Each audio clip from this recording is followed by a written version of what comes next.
Ang programang ito ay hatid sa inyo ng Air 21. Sagot ko, padala mo!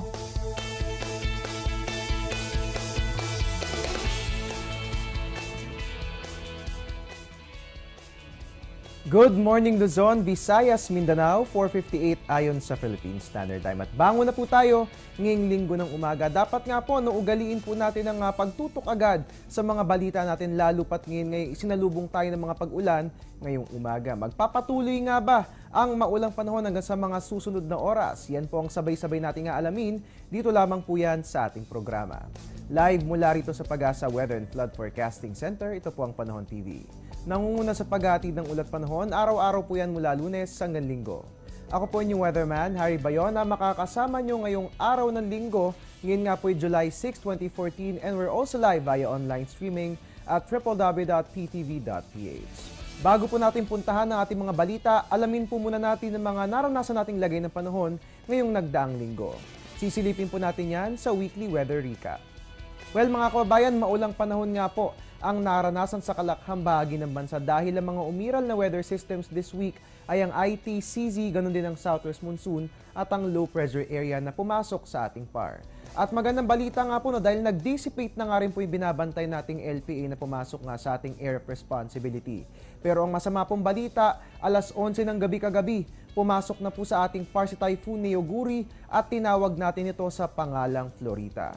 Ngayon mga kababayan, dahil nga po napag-uusapan itong si Bagyong Florita, mahalagang malaman ano nga ba yung gagawin nitong pagkilos and also magdadala ba ito ng maulang panahon at magla-landfall ba ito sa ating PAR or rather sa ating bansa. Aalamin po natin ngayon umaga, kasama po natin si Pag-asa Weather Forecaster Connie Dadivas. Good morning, Ms. Dadivas. Yes, good morning din sa iyo, Harry. Alright, Ms. Dadivas, ngayon nga pong pumasok na sa ating PAR si Bagyong Florita. Mahalagang malaman asa na nga ba yung current location nito. Ganon din, gaano ba kalakas yung taglay nitong hangin at ano nga ba yung pagkilos na tinatahak nito? Ang Bagyong Florita ay kasalukuyan na sa layong 1,170 kilometers silangan ng Tuguegarao City at taglay nito ang pinakamalakas na hangin na 165 kilometers per hour at ang bugso ng hangin na umaabot hanggang 200 kilometers per hour. At asahan po natin ito ay kikilos pakanluran, hilagang kanluran sa bilis na 24 kilometers per hour. Alright, Ms. Dadivas, ngayon nga pong pumasok na sa ating PAR itong si Bagyong Florita. Mahalagang malaman, saan po ba ito magdadala ng maulang panahon? Ito po ay magdudulot mga pag-ulan dito sa may Kabisayaan at Southern Luzon, kasama po ang Mimaropa at ang Kabikulan. Alright mga kababayan, narinig po natin si Ms. Dadivas. Mahalagang ngayon pa lang maghanda na po tayo, dahil narinig naman po natin yung mga lugar na makararanas ng maulang panahon, dulot nga po yan ni Bagyong Florita. Samantala, Ms. Dadivas, mahalagang malaman din po, ano po ba yung track o pagkilos na gagawin itong nasabing bagyo? Inaasahan po ba natin na ito'y magla-landfall sa alinmang bahagi ng ating bansa? Hindi natin ito inaasahang mag-landfall dahil sa nakikita po natin, sa satellite image natin, medyo mataas na po ang pagpasok niya. So, pag tuloy-tuloy po ito sa track niya ay halos lalapit lang po sa may Taiwan at tatas na po papuntang Japan. So, hindi natin inaasahan mag-landfall ito tama dito sa ating kalupaan. Alright mga kababayan, magandang balita dahil hindi po natin inaasahan na magla-landfall si Bagyong Florita sa alinmang bahagi ng ating bansa. Pero ganun pa man, maghanda pa rin po tayo dahil ito nga pong nasabing bagyo ay madudulot pa rin po sa atin ng maulang panahon.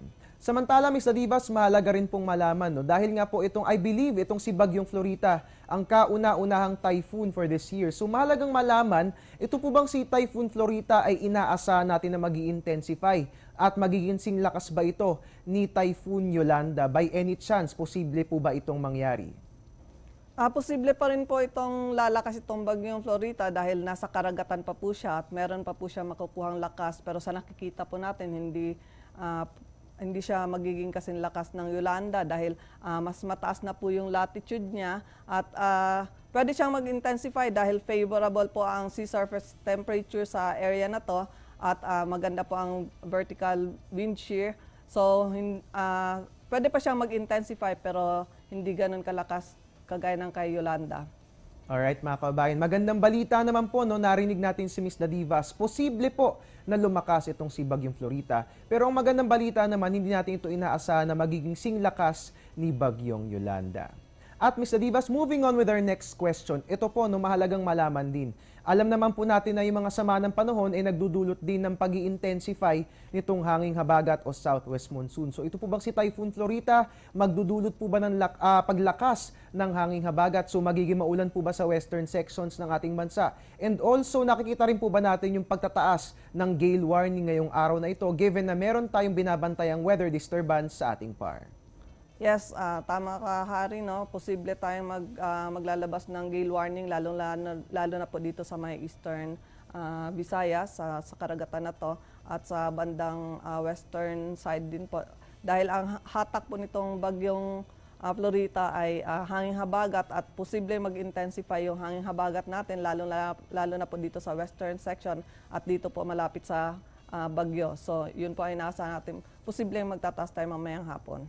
Alright mga kababayan, paalala na lang po para sa ating mga kababayang mangingisda, no? Ngayon nga po maging maingat tayo sa ating paglalayag dahil nga po inaasahan natin ang pagtataas ng gale warning dahil inaasahang magiging maalon ang lagay ng ating karagatan. Dulot nga po yan nitong si Typhoon Florita, ganun din ang paglakas ng hanging habagat. At Ms. Adivas, ito na lang po, no? Kailan po ba natin inaasahan itong paglabas ni Bagyong Florita sa ating PAR at kailan po ba natin inaasahan ang pagbuti sa lagay ng ating panahon? Kung magtuloy-tuloy ito sa bilis niya at sa tahak niya ngayon, posible po by Wednesday, Tuesday afternoon po, nasa labas na po ito ng boundary ng PAR at inasan po natin magkakaroon tayo ng mga paulan sa Metro Manila, Southern Luzon kasama ang Western Visayas for the next 2 to 3 days pero improving weather po tayo by Wednesday. Alright mga kabayan, narinig po natin, Tuesday po natin inaasahan ng paglabas ni Typhoon Florita sa ating PAR. So patuloy po natin bantayan ang lagay ng ating panahon. At bilang panghuli na lamang po ngayong araw ng linggo, Ms. Adivas, magiging maulan po ba ang ating bansa ngayon given na meron tayong binabantayang bagyo? At alamin naman po natin ngayon yung 5 a.m. weather forecast ng Pag-asa. Meron tayong nasahang light to moderate na paulan dito sa may northern Mindanao, kasama po ang Caraga. And then Visayas, kasama po ang Kabikulan at ang Mimaropa. Meron po tayong light to moderate rains. And then Metro Manila po, asahan natin ang paminsan-minsan mga pag-ulan. At sa natitirang bahagi ng Luzon at Mindanao, meron tayong mga pulo-pulong pag-ulan, pagkulog-pagkidlat.